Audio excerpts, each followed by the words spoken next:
जैसे आप सब उम्मीद करता हूँ आप सारे लोग बढ़िया होंगे। दोस्तों आज का जो हमारा टॉपिक है उस टॉपिक का नाम है दोस्तों सेल्स मास्टरी में। आपको जैसे कि हमारे सीरीज चल रहा है सेल्स मास्टरी एंड मार्केटिंग में।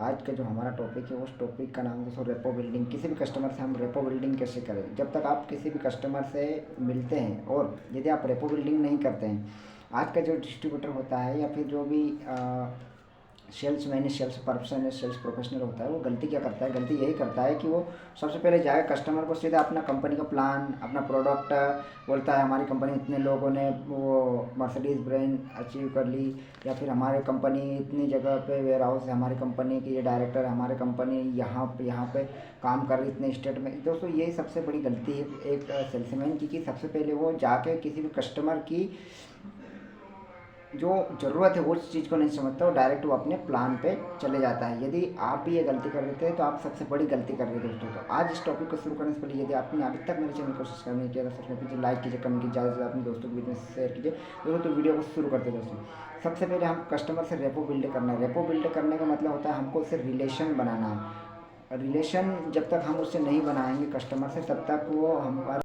जब तक हम रेपो बिल्ड नहीं करते तब तक कस्टमर हमारे ऊपर ट्रस्ट नहीं करता है। और जब हमारे ऊपर कस्टमर ट्रस्ट नहीं करता है तो वो हमारा प्रोडक्ट के बारे में सुनता भी नहीं है और वो प्रोडक्ट को परचेस भी नहीं करेगा। दोस्तों मैं आपको बताना चाहूँगी, यदि हमको रेपो बिल्ड करना है सबसे पहले हमें उस समानता होना चाहिए वो हमें और कस्टमर में, कि वो किस प्रकार हमारे लिए समान है। जैसे मान लीजिए कि हम अमेरिका में हमने एक इंडियन को देखा और उससे जाकर हम मिले और हम उससे बात किए, तो वो व्यक्ति हमारे साथ बोले कहाँ से, इंडिया से। हाँ, तो वो व्यक्ति हमको इतना खुश हो जाएगा हमको देख के कि नहीं यार ये तो मेरे जैसा है, मेरे इंडिया का ही। अच्छा इंडिया में कहाँ से, तो राजस्थान। अच्छा राजस्थान से, अच्छा आप कहाँ से, अभी मैं भी राजस्थान से। राजस्थान में कहाँ से, राजस्थान में जयपुर से। अच्छा मैं भी जयपुर से। तो वो व्यक्ति हमारे से इतना क्लोज हो जाएगा कि वो हमारा मतलब हम उसको कुछ भी फिर उसके बाद में बेच सकते हैं, सेल कर सकते हैं।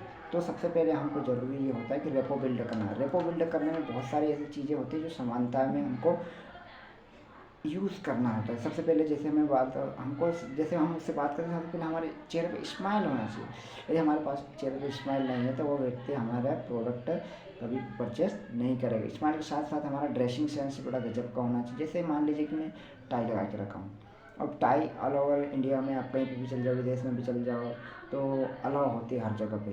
तो व्यक्ति इसको देख के समझ जाता है कि ये व्यक्ति कुछ ना कुछ प्रोफेशनल व्यक्ति है। यदि आप इस प्रकार से आप टाई लगा के यदि मार्केट में भी निकलते हैं तो लग जाता है कि ये कोई मार्केटिंग का बंदा है या फिर कोई प्रोफेशनल व्यक्ति है। तो आपको ड्रेसिंग सेंस में भी बहुत ज़्यादा ध्यान देना चाहिए। उसके बाद में आपका सेक हैंड तरीका, आपका सेक हैंड कैसे करता है किसी व्यक्ति को।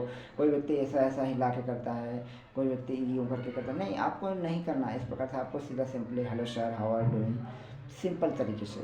तो ये चीज़ें रेपो बिल्ड करने में आपको बहुत ज़्यादा मदद करेगी। वो कोई बात बोलता है तो हमको उसके बाद में उसको हमको एप्रिसिएशन करना है, उनको एप्रिसिएशन करना है और उसको थैंक्स यू बोलना है किसी बात के लिए। ओके सर थैंक यू, आपने मुझे टाइम दिया आपसे मिलने का, आप इतने बिजी शेड्यूल में भी आप मुझसे बात कर रहे हैं, अननोन व्यक्ति से बात कर रहे हैं, चलिए ओके थैंक यू सर। तो जहाँ ज़रूरत हो वहाँ पर आपको उनको एप्रिसिएशन करना है, उनको थैंक यू बोलना है।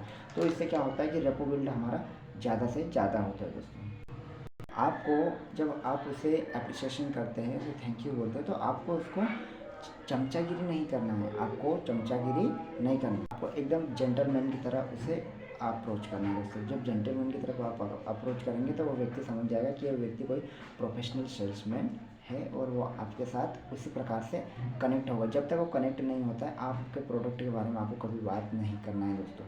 समानता दो प्रकार से होती है, एक बोलकर होती है और दूसरी बिना बोले होती है। जैसे कस्टमर बोलता है कि सर मेरे पिताजी का नाम मुझे पूरे ऑल ओवर इंडिया में, ऑल ओवर वर्ल्ड में फैलाना है, तो आप उससे बोलकर उसमें समानता कैसे ला सकते हैं कि देखिए आपको यदि अपने पिताजी का नाम all over India, all over world में करना चाहते हैं तो आप हमारा सेल्स का हाई वैल्यू इनकम स्किल आप सीखिए और उसको सीखने के बाद आप 1 करोड़ रुपये कमाइए। 1 करोड़ कमाने के बाद में उसे आप गरीबों में दान कर दीजिए या फिर आप गरीबों को खाना खिलाइए, तो आपके पिताजी का नाम ऑल ओवर इंडिया में होगा कि नहीं।